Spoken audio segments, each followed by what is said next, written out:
Hello friends, welcome to today's talk. I first wanted to start out with a addendum to my pro tip number 9. I have my son-in-law Tim called me out on this, saying, "What? I don't agree with your advice about starting your own business, blah blah blah." And I would have to say he is correct in a on a certain level. It takes a special personality, a special kind of person to run your own business, and you end up being kind of married to the business, and it's a tough lifestyle, I can imagine. Although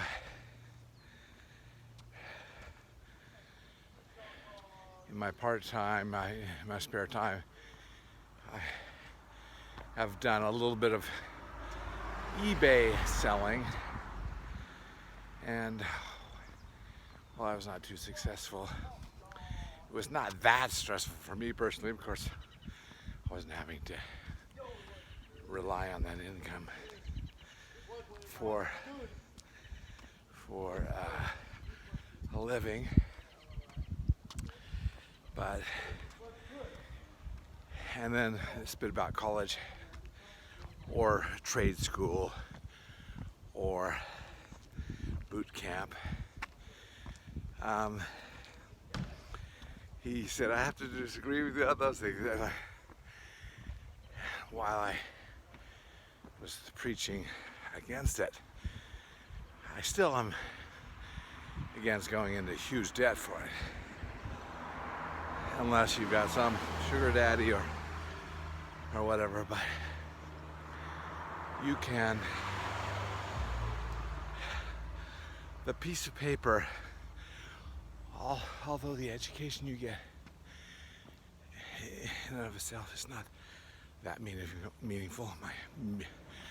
My MBA, I can't point to one skill that I learned from that. But in a sense, and Tim's father said he's been taught this his whole life, that it's just a piece of paper. You're going to college to get the piece of paper. And the reason is that companies have to sort and sift through resumes based on something, and the sad reality is that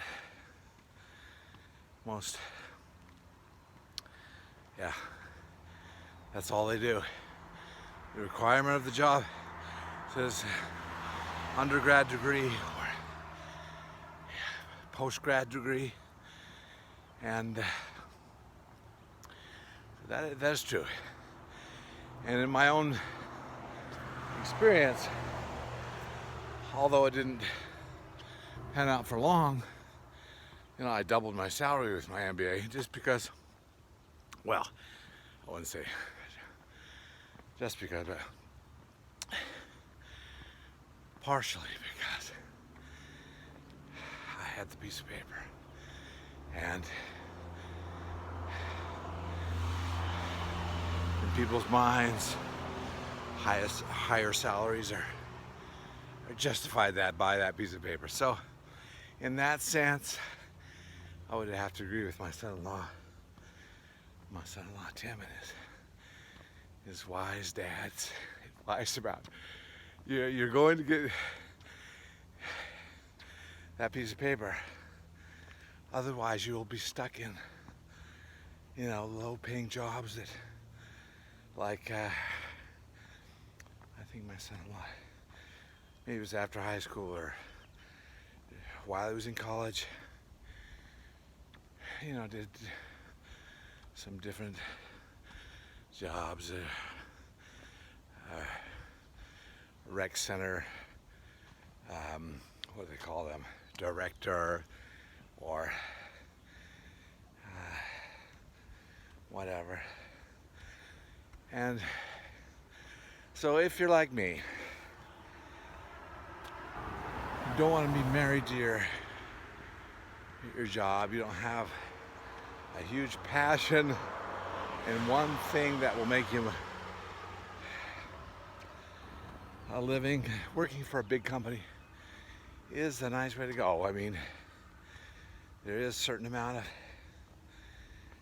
security that comes with that, you know, and lack of stress that comes with that. And you can, you know, so I have to amend my pro tip. But we both agree, my son-in-law and me, that going into huge debt for it is ridiculous, especially unless you have a specific license, you know, doctors, lawyers, dentists, that you have to get to do the job you want to. But, and then he was talking about, my son-in-law was talking about, who's the dirty jobs guy?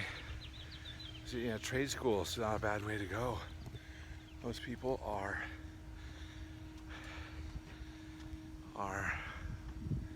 in high demand and bringing down good salaries. So, anyways,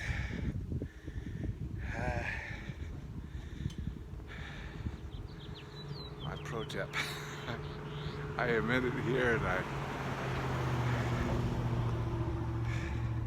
welcome to today's talk, and thank you for listening. Bye-bye.